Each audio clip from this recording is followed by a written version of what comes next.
28 TV, सच सबसे आगे। मोदी राज में देश को बड़ा झटका, अर्थव्यवस्था का हुआ बुरा हाल, कई बड़ी सरकारी कंपनियां होंगी बंद, मोदी सरकार ने की बेचने की तैयारी।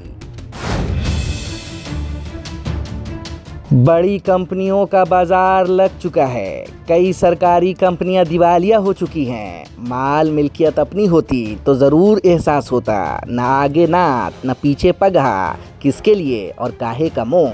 संत कहे जाते हैं गुजरात वाले बाबा, घर छोड़ चुके हैं, घरवाली छोड़ चुके हैं, जुमला छोड़ चुके हैं, वादा तोड़ चुके हैं, बस कुर्सी नहीं छोड़ रहे। ईवीएम बाबा की कृपा से बहुमत की सरकार है, मनमानी तो करेंगे ही, जीत का नशा उतरा नहीं है, इसीलिए हर रोज भोरे भोरे 2 गिलास ताड़ी मार के और मस्त बाजार सजा के बाबा बैठ जाते हैं। कई बार खुद नहीं बैठे तो जमूरों की फौज को धंधे पर बिठा देते हैं। जिन कंपनियों को आज़ादी से लेकर अब तक कांग्रेस की सरकारों ने खून पसीने से सींच कर आसमान की ऊंचाइयों तक पहुंचाया, देश का गौरव बनाया, अब उन्हीं कंपनियों पर ताला मारकर साहेब की सरकार ने बंद करने का प्लान बनाया है। बल्कि ये कहिए कि आने वाले कुछ महीनों में उन कंपनियों की बोली लगाकर उन्हें नीलाम कर दिया जाएगा। सूरत हाल ये भी है कि सरैया तंबाकू सूंघ सूंघ कर साहेब ने नफरतों की जो छींकें मारी है, उससे समझदार व्यापारी सौदा से घबरा रहे हैं। देसी व्यापारी शायद ही साहेब के झांसे में आए, अब विदेशी कारपोरेट भी फेंकू सम्राट की असलियत जान चुके हैं। गुजरात के जूनियर सरदार के भारी उद्योग मंत्री गश खाकर संसद में उस वक्त गिरते गिरते बचे जब कांग्रेस के सांसद अदूर प्रकाश ने दिल को चीर देने वाला सवाल दाग दिया। सांसद महोदय के खतरनाक मारक क्षमता वाले सवाल से साहेब के उद्योग मंत्री के पैर भारी हो गए, पर मजबूरन मंत्री जी को जवाब की डिलीवरी करनी पड़ी। भरी सभा में जमूरे ने दाढ़ी वाले अपने बाबा के पेट में गुड़गुड़ी पैदा करा दी। कच्छ का भगवा कच्छा पहने और काठियावाड़ी गठिया बकोस कर आए साहेब के चेहरे को देखकर ऐसा लग रहा था जैसे नाक के पास किसी ने बिहारी खैनी रगड़ दी हो। शिवसेना के सांसद और केंद्रीय मंत्री ने अपने ही सरकार की पोल खोलते हुए बताया कि मोदी सरकार देश की बड़ी और पुरानी कंपनियों को संभालने में नाकाम साबित हुई है।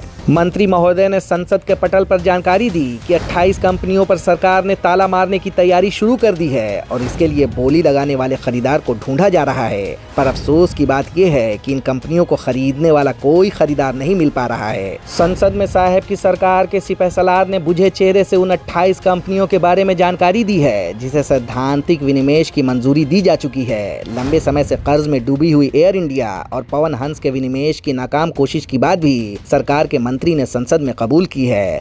कुल 28 कंपनियां हैं। इसके अलावा मंत्रालय की ओर से कुल 19 कंपनियों के बारे में भी बताया गया है जिन्हें बंद करने को लेकर सरकार ने मंजूरी दे दी है। सरकार के इस फैसले के बाद भक्त कैलिफोर्निया से मंगवाई वाटर बेड पर लोटपोट होकर लोटासन कर रहे हैं। सरकार के मुताबिक ये सभी कंपनियां घाटे में चल रही हैं। अब शब्दों का खेल देखिए कि सरकार के नमक हलाल वजीर अरविंद सावंत छाती तान कर बोल रहे हैं कि कुछ कंपनियों को साहेब की तरफ से विनिवेश की मंजूरी दी जा चुकी है। विनिवेश सुनकर खुशी से उछलिएगा मत, क्योंकि इसका मतलब है कंपनियां बिक रही हैं, वो भी अडानियों, अंबानियों, टाटाओं और बिरलाओं सरीखे प्राइवेट हाथों में। हजारों कर्मचारी बेरोजगार हो जाएंगे, पर साहेब को कोई गम नहीं।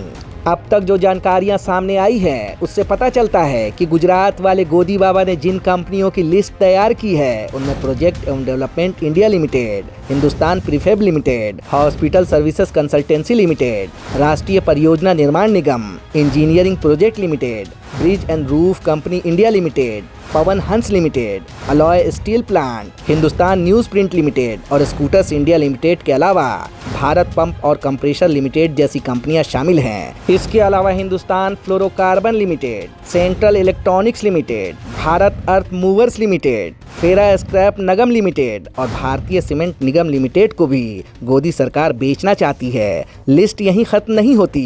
गुजराती बाबा के बाजार में एनएमडीसी का नगरनार स्टील प्लांट, सेल का सेलम स्टील प्लांट, सेल की भद्रावती यूनिट्स, एयर इंडिया और इसकी 5 सहायक कंपनियां, dredging corporation of India limited, HLL life care limited, Indian medicines and pharmaceutical corporation limited, Karnataka antibiotic and pharmaceutical limited, Kamarajar port limited, Bharatiya Paryatan Vikas Nigam limited, ग्रामीण विद्युतीकरण निगम limited और Hindustan petroleum corporation limited जैसी कंपनियां भी बिकने के लिए तैयार हैं। तो भाइयों, बहनों और मित्रों, सरकार के इस सर्कस पर ताली पीटिए। थोड़ा भक्त है तो छाती पीटिए और बड़के वाले अनभक्त हैं तो जोर से भारत भारत माता की जय या जय श्री राम का नारा बोलकर दीवार में माथा फोड़ लीजिए, क्योंकि साहिब ने अपने व्यापारी स्वभाव के मुताबिक देश की बड़ी बड़ी सरकारी कंपनियों का बाजार लगाकर व्यापार करना शुरू कर दिया है। द लाइफ टीवी के लिए ब्यूरो रिपोर्ट।